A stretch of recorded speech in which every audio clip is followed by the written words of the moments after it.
Мен осы Ақсу қаласының тұрғыны. 14 тамыз күні подъездімнің алдында велосипедім ұрланды.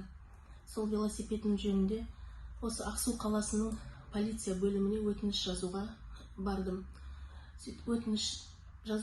Сөйтіп, тез арада осы полиция бөлімін, Ақсу қаласының полиция бөлімі жедел уәкілі Рахметов Арман велосипедімді тез арада тауып берді.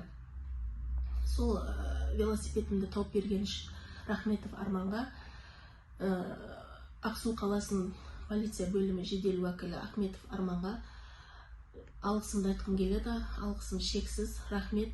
Жұмыстарында табыс тілеймін. Жемісті болсын, дені сау болсын. Рахмет, алғысым шексіз. Осы Ақсу қаласының полиция бөлімі қызметкерлеріне алғысым шексіз. Рахмет.